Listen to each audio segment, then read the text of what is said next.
อายพาคนมัน ส่วนเขานั้นพานางรถใหญ่อายพากินแกงหน่อไม้เขาพาสามใบนั้นกินต้มยำย้อนอายมันจนจึงสู้ทนตากแดดหน้าลำบ่คือหลอกนุ่มขายคำที่ทำให้น้องสบายจึงยอมพ่ายแพ้ให้เจ้าได้ดีมีสุขลืมสาคุณทุกผู้ชายไขมันจากอายหาเศร้ากินคำอยู่นำน้องคงอับอายห่วงเศรษฐีคนใหม่ที่พาให้น้องได้ดีวาสนาของอายกับเขาต่างกันอายด้วยเงินพันส่วนเขานั้นด้วยเงินล้านจึงยอมทนเจ็บ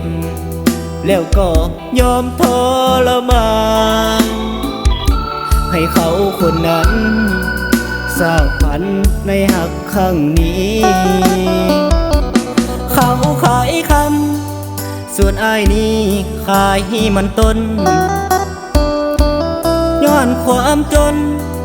จึงได้สู้ทนเรื่อยมาเจ้าคงเลือกคนที่มีสุขกว่า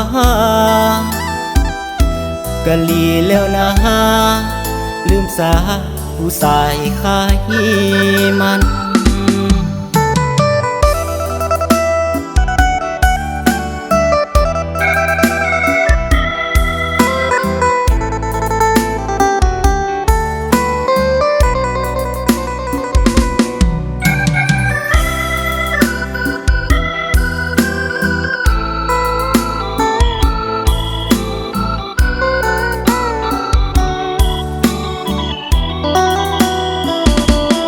วาสนาของอายกับเขาต่างกันอายด้วยเงินพันส่วนเขานั้นด้วยเงินล้านจึงยอมทนเจ็บแล้วก็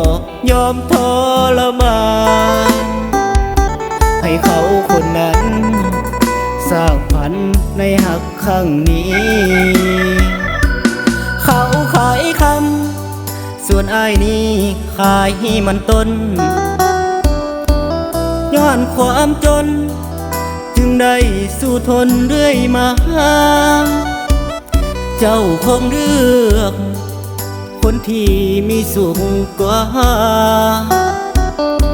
กะลีแล้วนะลืมสาผู้ชายขายมัน